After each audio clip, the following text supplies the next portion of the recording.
So this is Wednesday, July 28th, and we're in the home of Rena Mackert in Anacortes, Washington, and this is Eva Ross, and in the picture is Rena Mackert.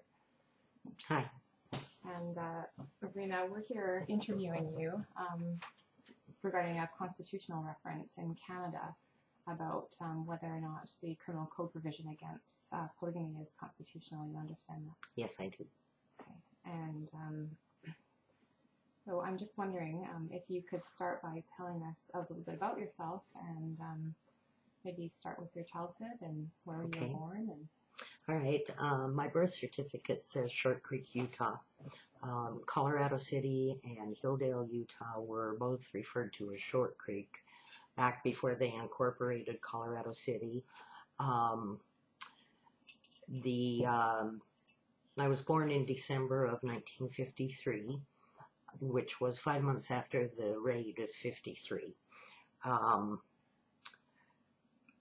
the only one of my mother's 7 children that has my father's actual name on the birth certificate.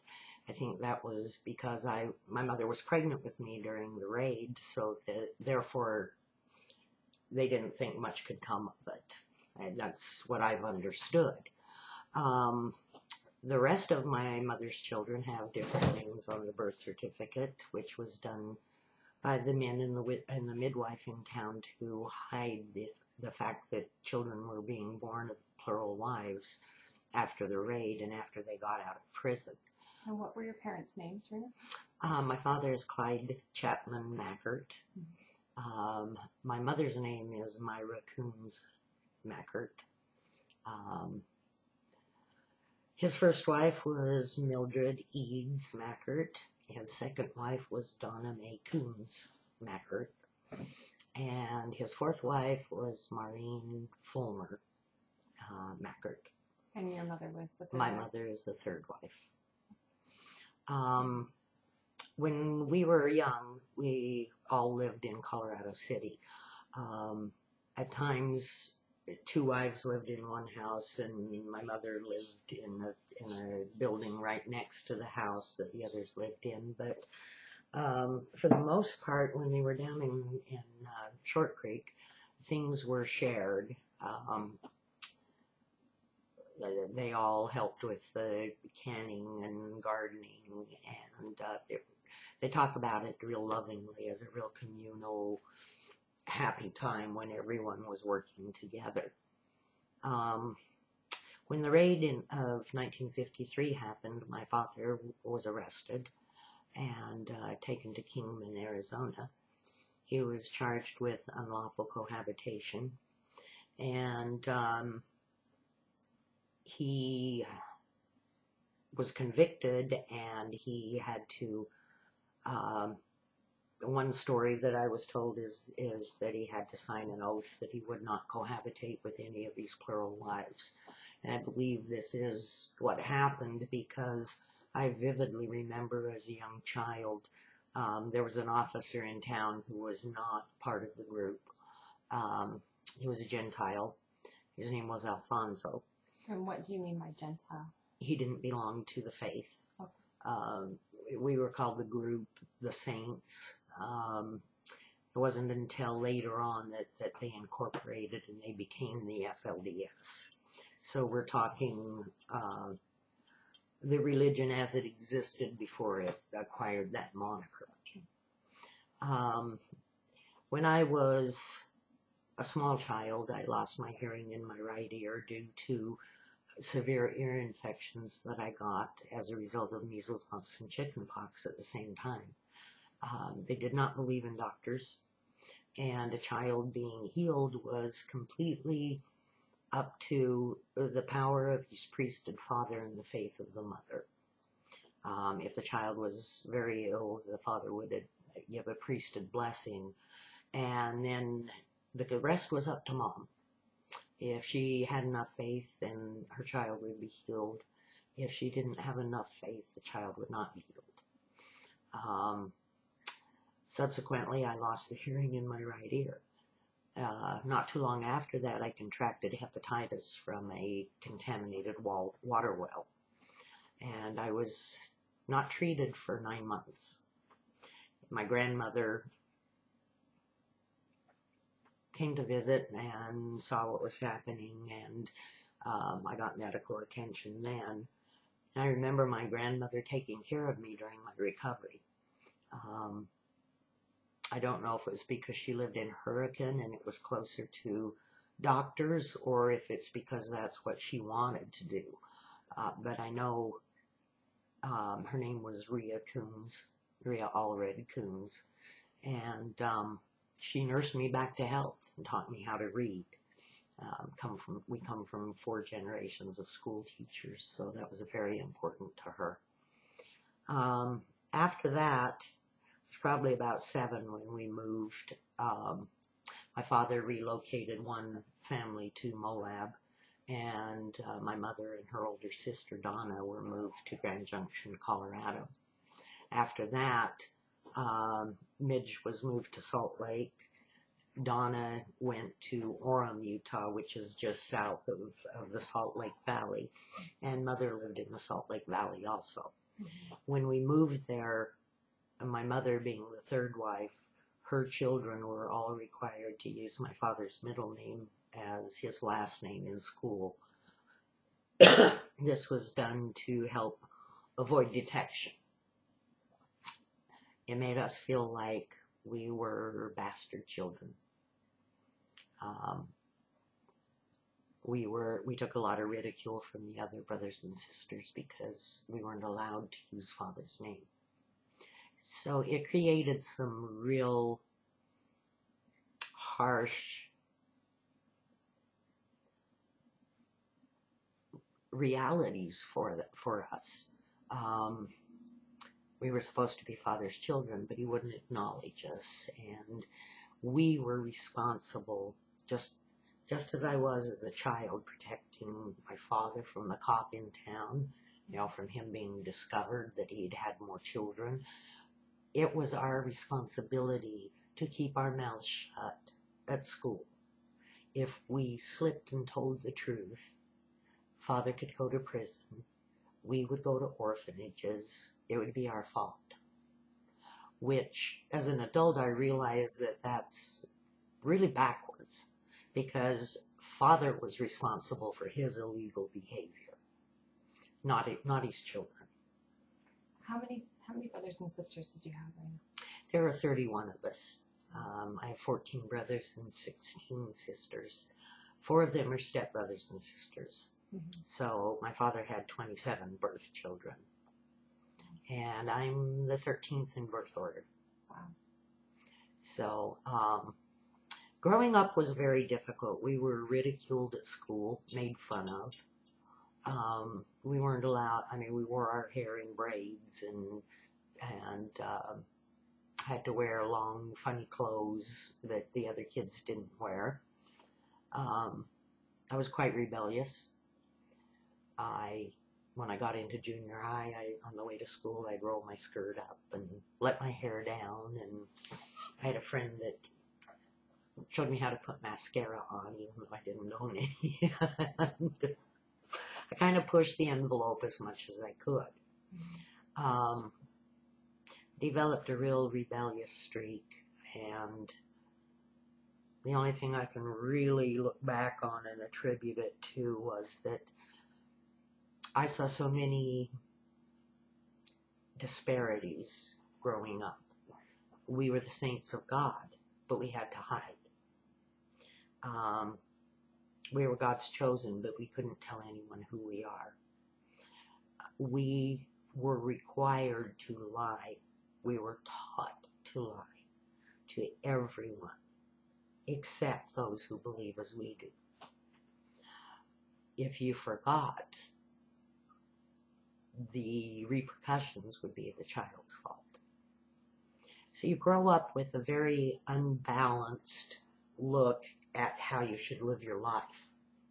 It's okay to break the laws of the land if God's laws say that they're wrong. It's okay to lie, to commit perjury on a witness stand if you're protecting God's chosen.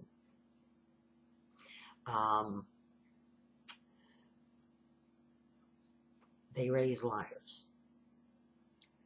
It takes a long, long time. It took me a long, long time to reprogram myself. By the time I was in high school, I found myself telling the truth to my friends at school because I had real friends, and lying to my family. It seemed more reasonable to me to lie to the few. So you're talking about your family. What was your relationship like with your parents? My father,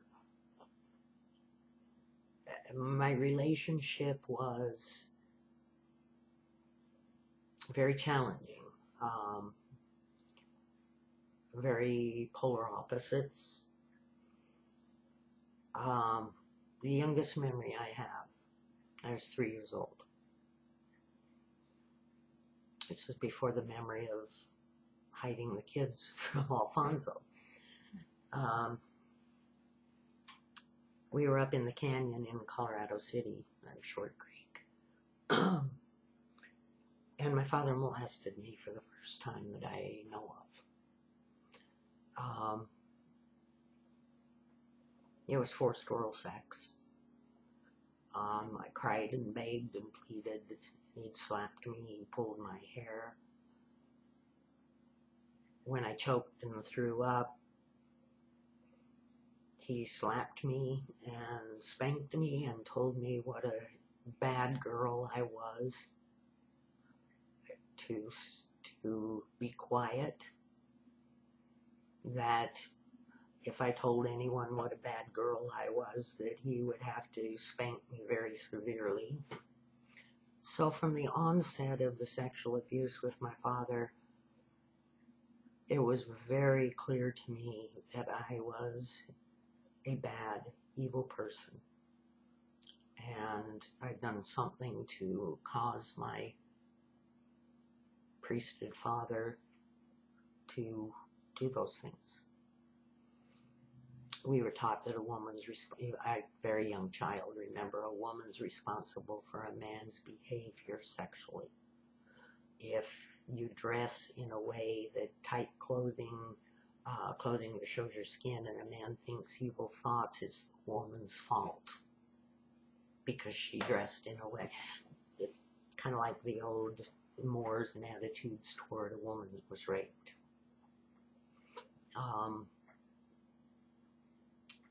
The sexual abuse, I clearly can remember incidents at 3 years old, 9 years old, 11, 13, and 16.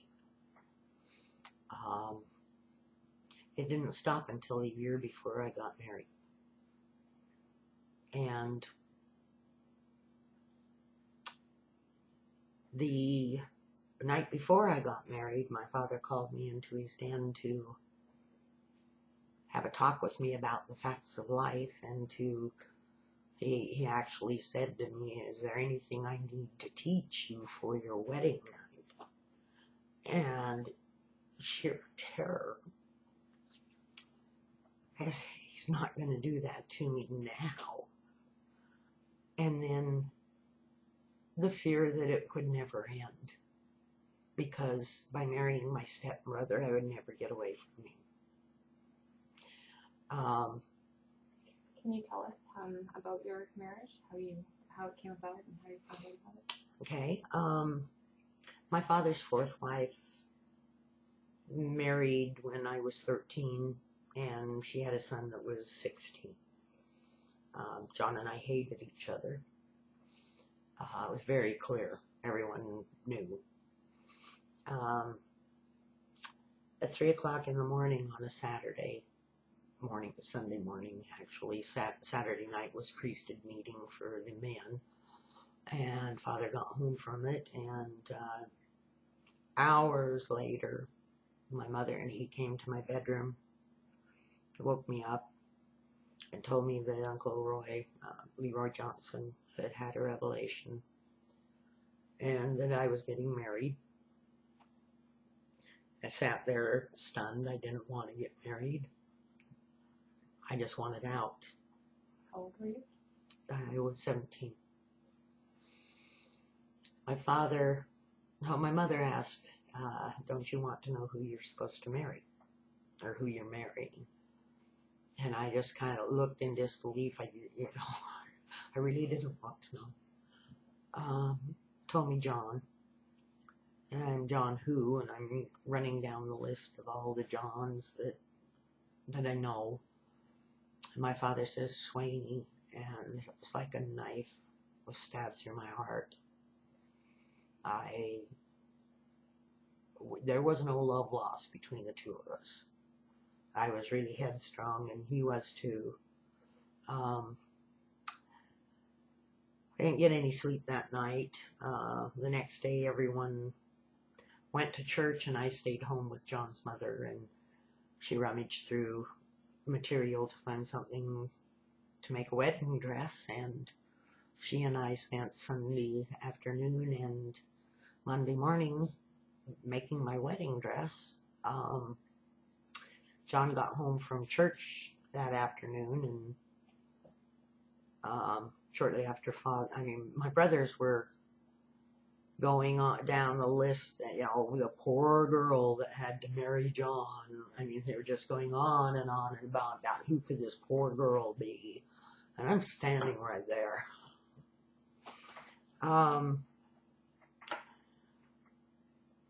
John got home from church probably about 5 o'clock in the afternoon, so I had been up for about 14 hours. And Father called everyone down to the living room and told them that we were getting married. We got married the next afternoon. I had 3 children in 5 years. Did you finish high school when you and John got married? No. As a matter of fact, the night before we got married, the day he found out, we were outside talking. There was a big pile of dirt that was going to be spread out to the lawn in our backyard, and we climbed to the top of this mound of dirt and sat and talked, and I asked him if I could finish high school, and he said yes, and I immediately was overjoyed. To date, none of my father's daughters had graduated from high school or even got a GED.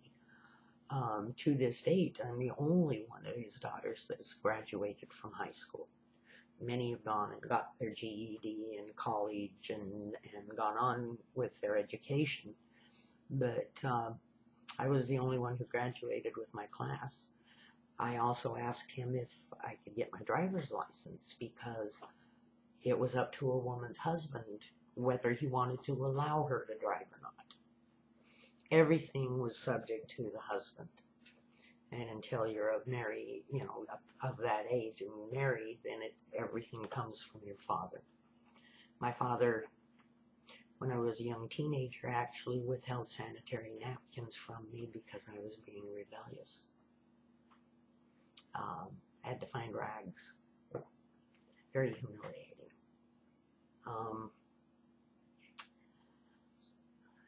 My father, there were so many children by the time I was a teenager that the only attention you got was negative attention.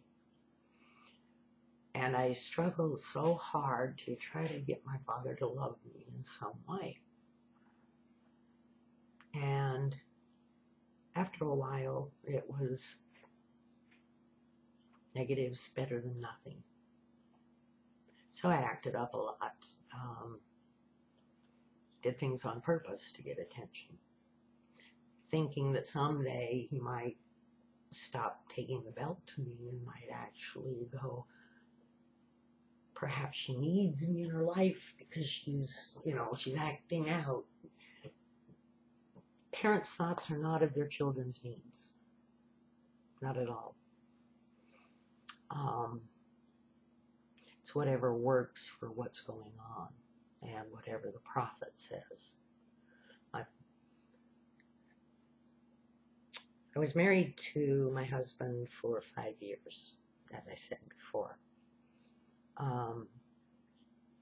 My first two children are 13 months apart, and my last child is 2.5 years apart from the second one. I remember distinctly being called into Roy Johnson's office, and he demanded to know what I was doing to keep from becoming pregnant. He lectured me on the many kinds of birth control and how it was killing babies, and that if I was doing these things, I was murdering the spirits that were supposed to come down through me. And I insistently told him I'm not, using the only method that was allowed, which was abstinence during the time that you could conceive. Technically, we weren't supposed to have sex unless I was trying to conceive. But for me, didn't have to try. I got pregnant, except for, well, the third one. Took a little while after I decided I wanted another one. When just before my 5th wedding anniversary, my husband sat me down one night and he told me that he wanted nothing to do with polygamy. Told me exactly what he thought about it. Told me to make an appointment with Uncle Roy and to go in and to deliver his speech, which was very difficult. I had to call my father and get my father to make an appointment because women didn't make appointments. We went up there and told Uncle Roy that John said he didn't want anything to do with it. If Uncle Roy wanted me to stay with John, that was fine. I was a good mother. If he wanted us to get divorced, no biggie. Uncle Roy told me to have him file for divorce. Now, the appointment was on our 5th wedding anniversary, and we had dinner and dancing planned with some of our Gentile friends. So after John getting home from work and me telling him that he said to file for divorce, we got dressed up and went out and had dinner and went dancing with our friends and told them we were getting divorced. It was just no big deal.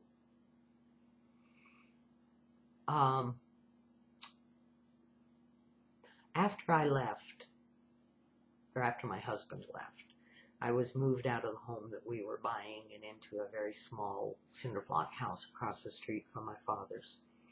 And I guess this is so they could keep an eye on me. But it was before the divorce was final. I was called into Roy Johnson's office, and he told me that it was time that I get married, that I'd had enough time. I told him that I needed to talk to him about some things. He went on saying that he had a revelation, and he told me that I was to marry his, Roy Johnson's, brother Orville, who was married to my sister Charlotte. And I refused. I could not bear to be married to the same man that my sister was, and I could not bear to the thought of laying my body down for that old man. It was bad enough that I was a first wife and had to do it without love. How old was Orville at the time? I believe he was in his 50s, or probably late 50s, and I was 23. I was 22. No, sorry. Ages. Anyway, I finally got him to listen, told him that Father had done really inappropriate things, sexual things to me. He demanded to know why I was lying about one of God's priesthood holders. He told me I was a liar. And I told him that if he was God's prophet, and if God talked to him, he never would have called me a liar. he went into he became very angry, and I'd seen the puffed up righteous indignation from the pulpit and that kind of stuff, but I had never seen him angry. He demanded that I marry Orville. He told me that what I had said about my father, that only someone who had the spirit of apostasy would make such a lie.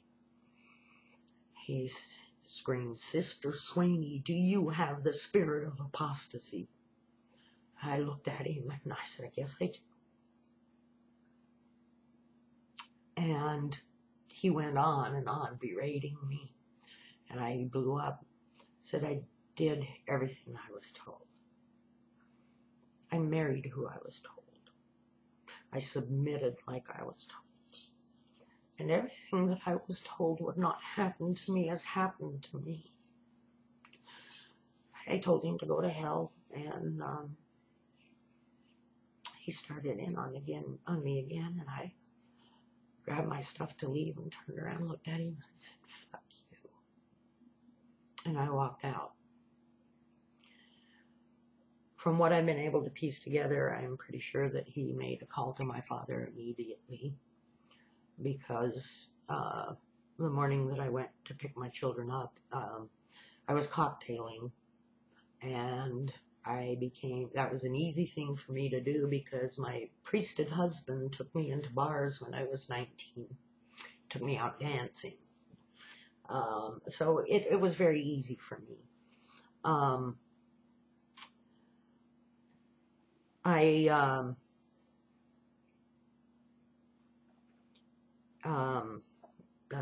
lost. You were talking about call to your father and pick up your children. Oh, yes. I was cocktailing, and I got off work late at night, and it was a Sunday night, and I went to sleep as the normal routine, and Monday I went to get my children. I pulled up to the house, and it was like nothing I'd ever seen. It was just eerie. Father's car was in the driveway, but none others. There were no kids outside running and playing. My children, usually when they heard my car pull up, they were right at the front door or running out the front door when I got there. House was so quiet. I opened the front door and went in and got to the top of the stairs. My father was waiting there. And started, I asked him where my children were, and he told me I didn't have any children. He lit into me for talking to the prophet the way I did. He told me that my children were conceived under the covenant of plural marriage, and I had no right to them. I'd apostatized, and they were no longer mine. I was in shock. He grabbed me and led me out the door, telling me what an evil, vile person I was, that I was damned, that I had no family there, I had no children, I had no brothers and sisters, I was not his daughter, and to never set foot on God's property again. I tried for 2 months after that to see my children.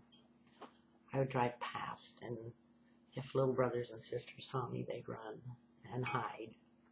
I'd stop at the house and knock on the front door, and nothing, dead silent. I'd go around to the back, knock on the door, look through the windows, couldn't see anyone. It was like it was just this great big house that was vacant. Only I knew it wasn't, and the doors were locked, and they'd never locked their doors.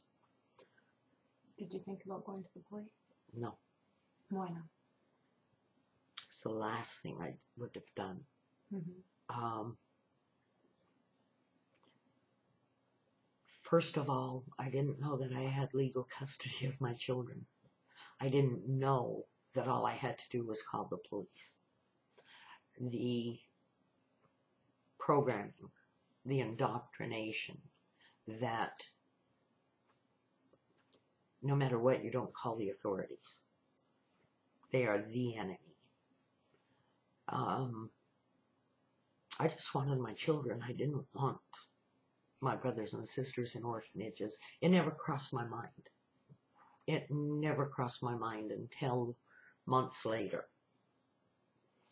I tried for 2 months to get to see my children, to at least to be able to tell them goodbye and tell them I love them and tell them I'd be back for them.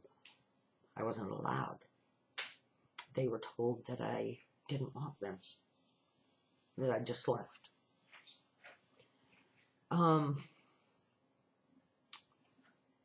2 months, one night, after 2 months, one night, I had waited until I knew my mother would be home. And I banged on the front door for what seemed like a very, very long time. And the door opened, and my mother came out, shut the door behind her. And before I could say, I said, "Mom," and she started telling me what a willful, disobedient child I was, and how I had, and the heartbreak of her life. And she ended with saying that it would have been better for her if I'd never been born. I walked her into the house and slammed the door in my face. A couple days later, I left Utah and moved to California. I started playing music in a nightclub in Salt Lake where I was cocktailing. I'd get up and sing a song with the band once in a while and really enjoyed it. I'm very musical, and I'd always wanted to play music professionally. Right after I got to California, I got a job playing with a band. And some months later, I met an attorney in a club that I worked at, and when I trusted him enough, I started opening up about what was going on, and he was just shocked that I didn't know all I had to do was call the police. This man spent a very long time with me, going over all the ins and outs. 11 months after they took my children, I arrived at my father's house at 3 o'clock in the morning. And walked up the stairs, and the doors were unlocked again. I guess they figured since I'd left, they could unlock them at night. But I went in and woke my father up and handed him a stack of legal documents that thick. Told him to go in his den and told him to read it because I was leaving with my children or he was going to go to prison. He screamed for my mother, and I left with my kids. It took a long time for my children to finally open up and tell me all the things they'd been told. They were damned because of who their mother and father was, because we were both apostates. So they're worthless children just in this family. Maybe there's a chance. They did horrific things to my children. My mother, she and I were really close when I was younger. And as we got older and there became so many children and everything became really difficult for her to get all the things done that she needed to in addition to working. And we kind of grew apart.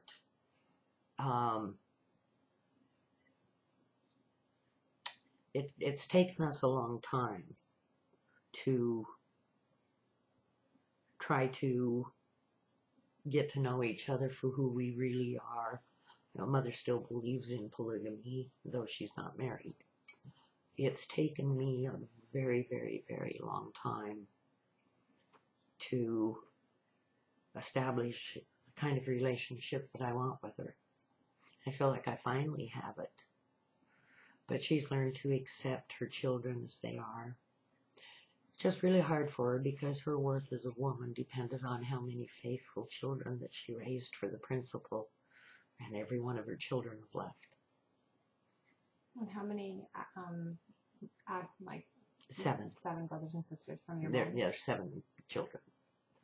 Did you you obviously saw the relationship between your mother and her sister-wives, is that right? Yes. What was that like? It was very hard for her.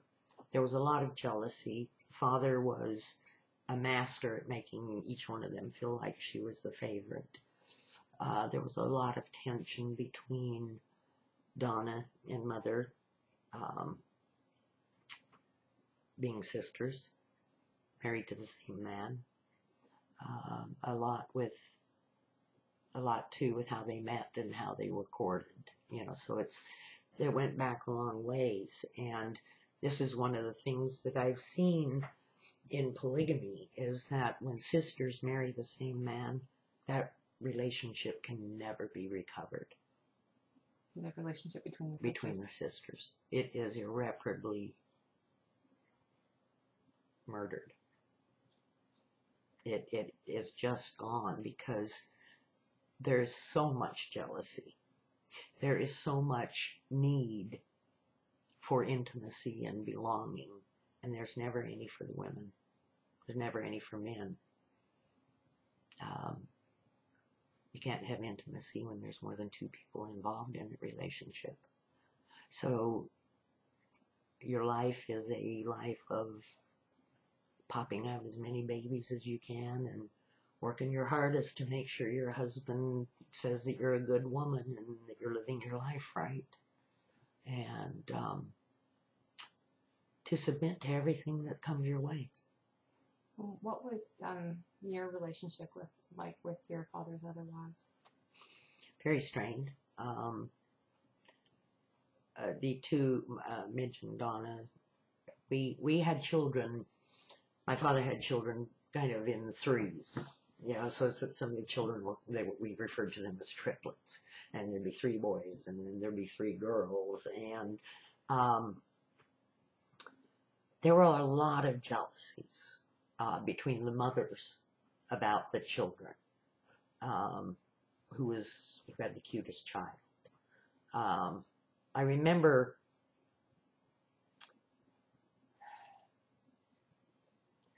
that Mother Donna severely punished one of my sisters and said something to the effect to my mother, that she beat your darling little name with the hairbrush. Some of the mothers would use the most horrific discipline on the other wives' children. It was, to try to get along with the other mothers, you had to morph yourself to them. And I guess that's what I've been trying to get to. You have to become this creature that can morph to whatever's needed of you. Donna expected, when we go to her house and help her, she expected things to be done a certain way, and she had a different way of reacting and a different way of punishing. Midge had a different way of teaching and punishing and reacting. And Mother had her way. So it was like you never knew which part of this big salad mix you were going to get. And you constantly had to change yourself to fit in with what was going on with the mother that you were with the children that you were around. You talked about when you left, you took your kids and left. What was life like for you after that? Oh, very difficult. Didn't know, I had no clue how to function in the real world. Then this sounds so odd, I expected everyone to be honest with you. Just like it was when we were growing up. But then I realized that there was more dishonesty going around about us, around us, than there was any honesty. Very quickly, I found out that these evil, vile people, Gentiles, were kinder and more loving to me than my own family, more accepting. They accepted me as I presented myself. It was really an eye-opening experience. I had many difficulties in life trying to adjust. Because of all of the things that I had been through, I ended up with some very destructive behaviors and coping mechanisms, drugs and alcohol. I started drinking when I was 19.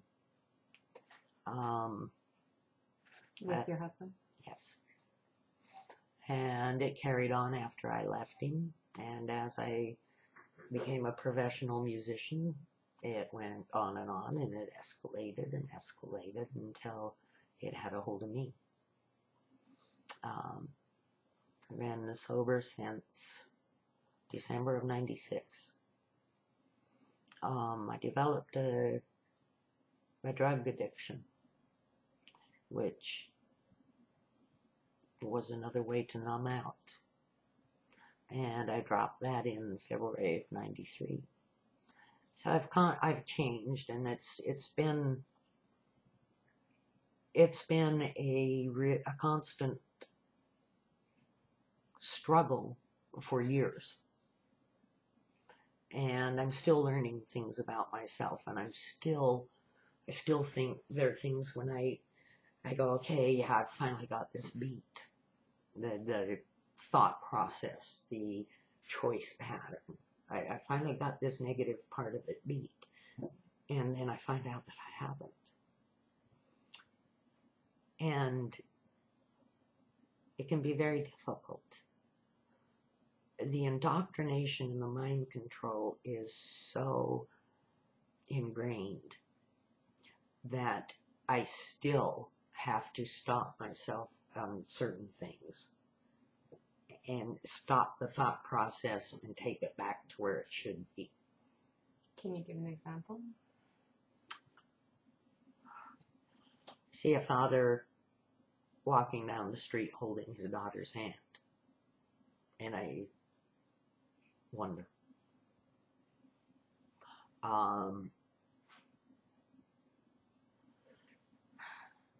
When my daughter was really young,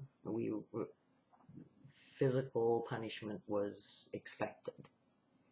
She sassed me and said no, and I backhanded her. That's what had happened to me. I've seen it many, many times with other children. She got a bloody nose, and it horrified me.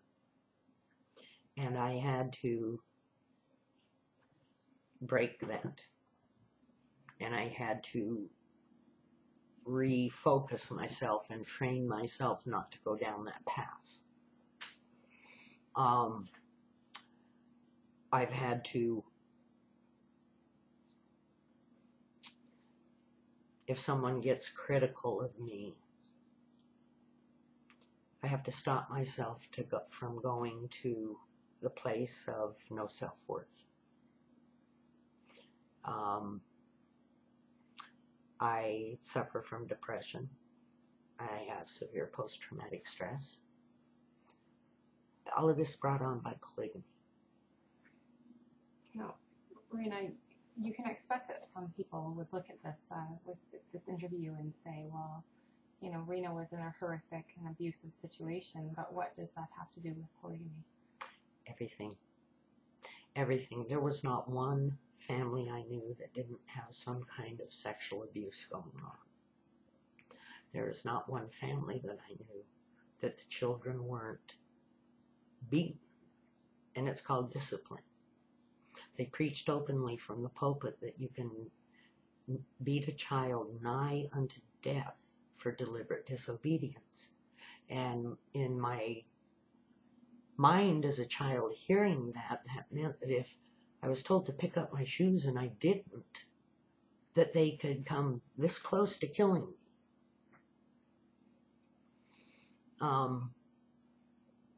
It's a horrific way for children to be raised. you get lost in sheer numbers. When you have a man who is a pedophile out in society, he has, 2, 3, 4 daughters. My father had 17. So you take that one statistic, and a pedophile, and the children in his home that he can get his hands on. And if it's just daughters. And a man in polygamy that telescopes into phenomenal numbers. And then there are the granddaughters that come home for visits. And it evolves into a society that is so pervasive with inappropriate sexual behavior that, for instance, the women, the mothers on the compound in Texas, they don't understand that dressing your 14-year-old in a wedding dress is actually sending them off to be raped. They make this beautiful dress for them to go and be raped. These mothers that talk about how much they love their children and that they would do anything for them. Well, the prophet says they'll take their 12, 13-year-old son and drop him off on the side of the road and never look back.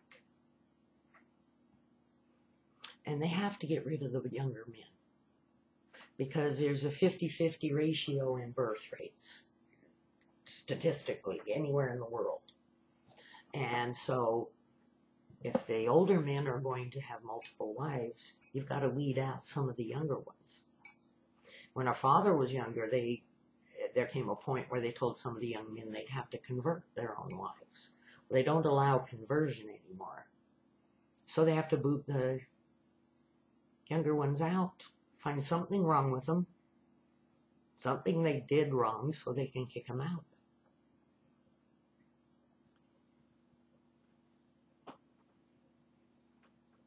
Is there anything else that you wanted to add, Rena? I have watched for decades as the spokesman for the FLDS, or Owen Allred with the Allred group in Salt Lake. They stand up and they talk about what good and righteous people they are. And they're only letting the media see what they want them to see. They only tell them what they want them to know.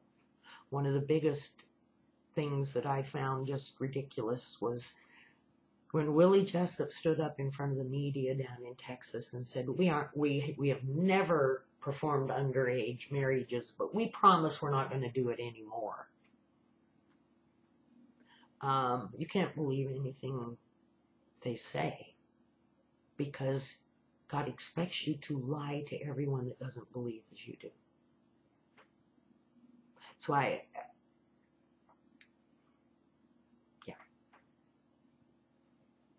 it's ingrained. When they started, after the raid in Texas, they started letting the media in, very orchestrated. Could only ask these questions. They could only go these places. They could only talk to these people. And I just wanted to scream. But no, it's a very old practice. They only let you see what they want you to see. And they pick the people who will make the best front people. My father was picked. And can you tell us a little bit about that? He was chosen for Life magazine to be the poster family for the wholesomeness of polygamy. This was, the raid was, I believe, July 27th of 1953. September 14th of 53, Life magazine released a story on the inside pages called The Lonely Men of Short Creek. And my father was in there. And you have a picture of him and the wives and the children that were there at that time gathered around a piano for family home evening. You have a picture of him with wife number 1 and her children, and wife number 2 and her children, and my mother and her oldest daughter Mary. There's a picture of father and the wives and the children sitting around shucking corn. Well, my mother's pregnant with me in that picture. He was the school teacher in town, and he was going for his master's.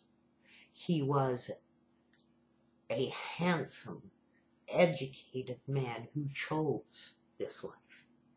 He walked away from all the trappings of the world and chose this higher law, God's higher law. His wives were beautiful, age appropriate, and they were educated. So the leadership decided that this was the family that was going to represent the struggle of the families in Colorado City. And my father's a pedophile. So this was their poster man. The poster guy for polygamy and how wholesome and wonderful it is. And when they started doing the interviews in Texas where the women and some of the men were being interviewed, I was, here we go again. When they were on Oprah Winfrey, I went, she just gave them their Life magazine moment. Yeah, that's how Father was picked to do Life magazine. We were probably the first family picked to step forward and try to put a good face on it. But I believe we were the first family because, yeah, the raid before that was in 44, and that never got that kind of media backlash from the people that had been arrested and charged. So my father lost his teaching certificate when, or they tried to revoke it after he was arrested following the raid. And he fought it, and he was able to keep it. But such hypocrisy. My father was a hypocrite. The leaders of this religion are hypocrites. And putting him in the pages of Life magazine as the poster family for the goodness and the wholesomeness of this lifestyle was hypocrisy. So I guess we were the poster family for polygamy. Thank you, Rena.